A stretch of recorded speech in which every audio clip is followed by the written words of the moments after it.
Salut à tous, c'est BizBiz. Alors ce soir, on se retrouve en compagnie de Rubinho pour la vidéo sur les pronostics. Donc l'une des dernières, certainement l'avant-dernière. La semaine prochaine, il y aura juste la Ligue 1 et le championnat italien à pronostiquer. Parce que voilà, ce week-end, il y a encore deux qui se finissent. On sait que déjà la première ligue c'est fini. Et ce week-end, l'Allemagne et l'Espagne, c'est fini. Donc avant de commencer la vidéo, les gars, avec Betclic, vous pouvez faire votre premier pari qui est remboursé. Il faut mettre entre 10 jusqu'à 100 € avec le coupon BIZ100 pour profiter de cette offre. Donc on va commencer avec les matchs de Ligue 1. Donc ils auront lieu comme toutes les journées, voilà, les deux dernières journées de chaque championnat, enfin à chaque fois en Ligue 1. C'est toujours en même temps, voilà, pour pas qu'il y ait, on peut dire, de magouille, parce que des fois il y a eu ça dans le passé. Donc on va commencer, donc les matchs seront demain à 21h. Donc on va commencer avec Lille contre Angers. Qu'est-ce que t'en penses? Victoire des Lillois qui ont donc assuré quasiment officiellement, parce que la différence de buts, ils sont très loin devant Lyon, donc ils ont quasiment assuré la place en Ligue des Champions et je pense qu'ils s'imposeront face à Angers. Je pense aussi le dernier match à la maison pour Lille avant l'année prochaine et après cette très belle année quand même qui est en... Enfin, ils vont finir en Ligue des Champions, donc moi aussi je les vois vainqueurs contre Angers qui n'a plus rien à jouer, ils sont maintenus. Tranquille pour eux. Ensuite, Guingamp contre Nîmes, donc Guingamp eux aussi, donc voilà, c'est officiel, ils descendront en Ligue 2 contre une équipe Nîmes qui arrive très bien à l'extérieur, en plus elle aussi, qui joue plus rien. Donc pour moi, je vois bien un match nul. La victoire de Nîmes. Ensuite, Olympique Lyonnais contre le stade de Malherbe de Caen, un match avec beaucoup d'enjeux, surtout pour l'équipe visiteuse de Caen. Qu'est-ce que t'en penses, toi? Ouais, les deux équipes ont un certain enjeu sur ce match, bien sûr, c'est opposé pour les deux, mais forcément, Lyon a la possibilité à domicile d'assurer définitivement cette troisième place, malgré que le stade Malherbe de Caen assure une très bonne série pour une équipe qui lutte pour son maintien. D'ailleurs, je crois que les deux dernières saisons, ils ont réussi à accrocher le Paris Saint-Germain, il me semble, sur l'une des deux dernières journées. Donc, c'est pas à prendre à la légère quand même pour les Lyonnais. Ils ont souvent eu des grosses surprises quand en général ils se prennent croix supérieure, on va dire, à l'autre équipe. Mais je vois quand même Lyon assurer définitivement cette troisième place. La même chose, je vois Lyon, comme tu as dit, après leur très beau succès obtenu la semaine dernière au Vélodrome. Maintenant, il faut confirmer voilà, pour pas se mettre de pression pour le dernier match, parce qu'on ne sait jamais si ça revient très fort derrière. Donc pour moi aussi, Lyon, il leur suffit juste d'un match nul, je crois, pour être officiellement troisième. Donc je pense quand même qu'ils vont remporter. Ok, donc ils gagneront de toute façon ce match. Ensuite, Strasbourg contre le Stade Rennais. Pour moi, ça sera un match nul. Ouais, deux équipes qui sont complètement à l'arrêt depuis tout simplement qu'elles ont remporté leur titre en compétition, en Coupe nationale, pardon. Et là, je vois quand même une victoire des Strasbourgeois. Ensuite, un match avec beaucoup d'enjeux, les gars. L'AS Monaco contre Amiens. On peut regarder le classement. Donc Monaco, 17e, Amiens, 16e. Donc Amiens, je crois un match nul. Je crois qu'il serait quasiment, on peut dire, un maintenu. Donc pour moi, je vois quand même un match nul sur ce match-là. Monaco, vraiment, c'est une année quand même très compliquée, surtout avec les joueurs qui composent cette équipe. Je pense à des Fabregas, je pense à des Falcao qui ont joué de la Ligue des Champions, tout ça. Et galèrent à se maintenir en Ligue 1. Et pour moi, Amiens va venir chercher le point du match nul. Et il va embêter à Monaco. N'oubliez pas que Monaco se déplace le dernier match du côté de Nice. Donc ce serait très bien de prendre les 3 points. Mais moi, je vois quand même Amiens venir prendre un point du côté du Rocher. Moi aussi, je vois Amiens venir prendre un point. En plus de ça, je crois que les Amiénois, sur leurs 8 derniers matchs, il y a 7 nuls. Donc c'est une équipe vraiment qui ne lâche rien. Elle a beaucoup de mal à marquer. Mais elle lâche rien, elle n'a pas envie de perdre. En plus de ça, si elle perd, Monaco repasse devant. Et la dynamique, elle est quand même inversée. Les Amiénois, certes, ils ne gagnent pas beaucoup, mais ils ne perdent jamais. Alors que les Monégasques, qui sont en train de retomber dans leur travers du début de saison. Et c'est très très inquiétant pour eux. Je ne les vois pas gagner ce match. Ok, ensuite Montpellier contre Nantes, pour moi ce serait une victoire de Montpellier. Match nul. Ensuite le Paris Saint-Germain contre Dijon, l'équipe qu'on soutient. Donc pour moi je vois quand même une victoire du Paris Saint-Germain, même si ces derniers temps ils lâchent quelques points quand même. Et pour moi c'est leur dernier match au Parc des Princes. À chaque fois que nous on est parti jouer là-bas, que ce soit en Coupe de France, en championnat, à chaque fois on a perdu. Et même s'il nous faut absolument une victoire, parce qu'on avant-dernier, ce serait parfait de prendre même un point, ce serait vraiment un miracle. Mais je vois quand même le PSG vainqueur. Le PSG, ouais. Ensuite, l'AS Saint-Etienne contre l'OGC Nice, pour moi, ce sera une victoire des Verts après leur mauvais succès qu'ils ont fait, mauvais résultats surtout chez eux. Donc voilà, c'est victoire obligatoire s'ils veulent encore prétendre, on peut dire, à cette troisième place. Et en même temps, il y a Montpellier quand même qui joue dans le même temps. Donc pour vraiment conserver cette quatrième place, il faudrait prendre les 3 points chez eux et je pense qu'ils vont s'imposer. Je vois pas les Verts s'imposer parce qu'il y aura énormément d'absents pour Saint-Étienne, notamment Cazerie ou encore Cabella déjà qui sont pas là. Donc là, quand tu as 2 joueurs qui ont été énormément efficaces cette saison pour les Verts. Ça va être un gros coup dur déjà pour eux face à une équipe de Nice qui se déplace un peu mieux depuis quelques semaines, notamment le point pris à Paris il y a une dizaine de jours, donc le nul. Ok, ensuite les Girondins de Bordeaux contre le Stade de Reims. Pour moi, j'ai mis un match nul. Là aussi, deux équipes totalement en déroute, les Rémois. Il n'y a plus grand chose qui va depuis quelques semaines. Ouais, ils sont maintenus, je pense. Je vois une victoire des Girondins. Ok, on va terminer Toulouse contre l'Olympique de Marseille. Donc une saison très compliquée quand même pour l'OM qui va réinjouer l'année prochaine. Je pense qu'il va y avoir beaucoup de départs. Parce que pas des joueurs cadres comme Luis Gustavo Thauvin rester au club sans jeu de Coupe d'Europe. Et pour cet avant-dernier match, ça sera pour moi un match nul. Victoire de Toulouse. Ok, donc voilà les gars, les pronos de la Ligue 1, on passe en Allemagne, vu qu'il n'y a pas de première ligue. Et là aussi, il y a quelques matchs, c'est ultra important. Et ça sera la dernière journée en Allemagne. On va commencer avec Wolfsburg contre Augsbourg.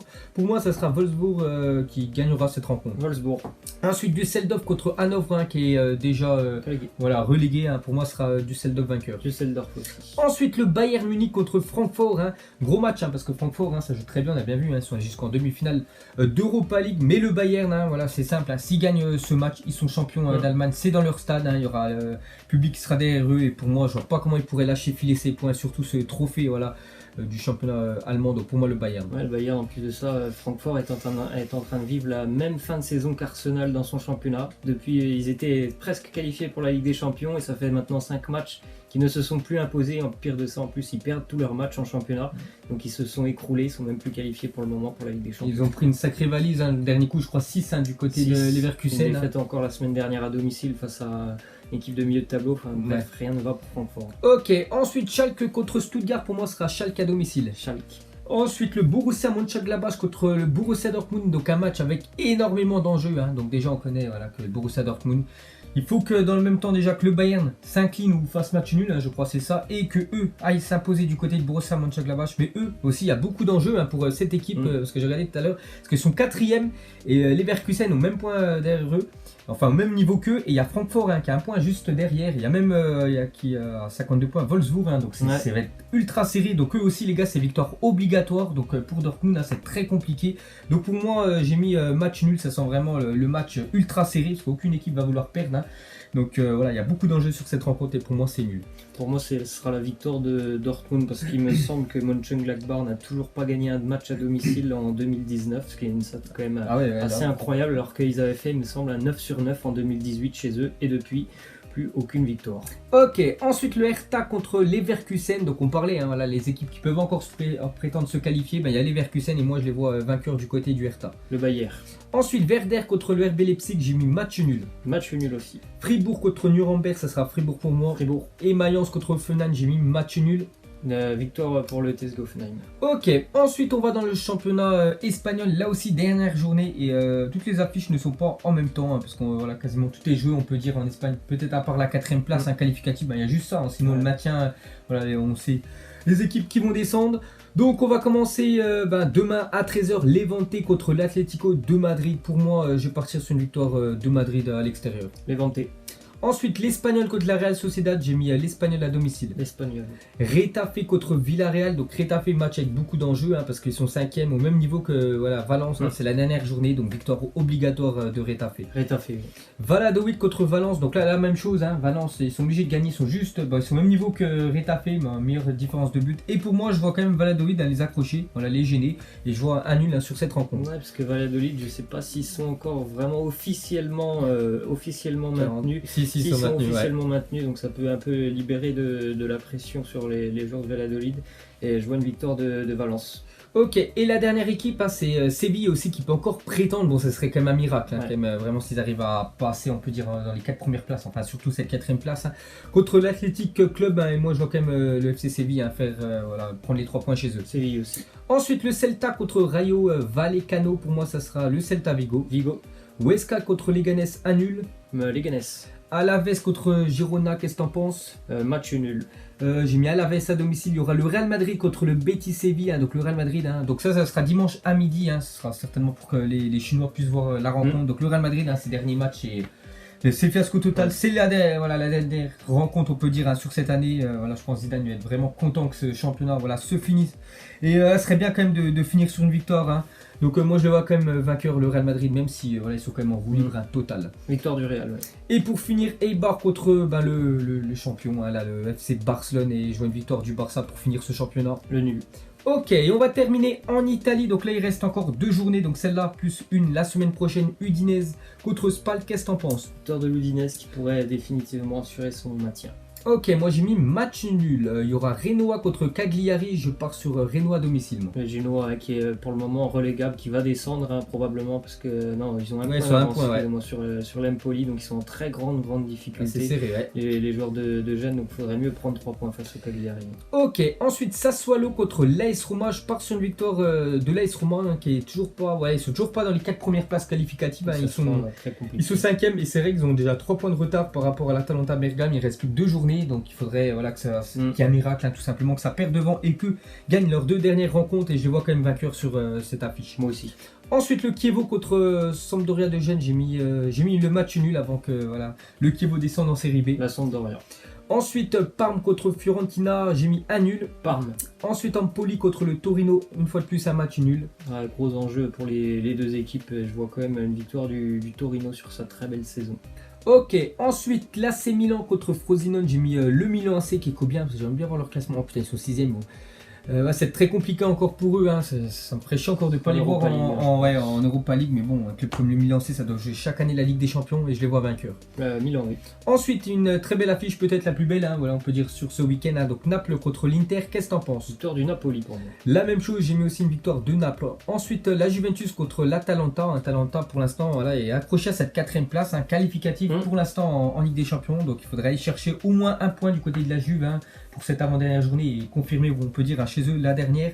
Et pour moi, je les vois quand même s'incliner du côté de Turin. Non, moi je les vois vainqueurs, les joueurs de l'Atalanta qui sont sur une série absolument incroyable. Et la Juventus est un petit peu quand même en roue libre, hein, malgré qu'il y a beaucoup de gros matchs sur cette fin de saison. Ils ont un peu de difficultés. Et pour finir, ça sera lundi. Hein, donc la Lazio contre Bologne et j'ai mis une victoire de la Lazio à domicile. Lazio aussi. Donc voilà les gars, la fin de cette avant-dernière vidéo hein, sur les pronos. Donc si ça vous a plu, un petit like et nous on se retrouve certainement la semaine prochaine. Comme ça on aura fini, on peut dire, toute cette année hein, de pronostics. Hein, et voilà, pour juste 2 championnats, voilà, le championnat français et le championnat italien. Ciao à tous. Ciao.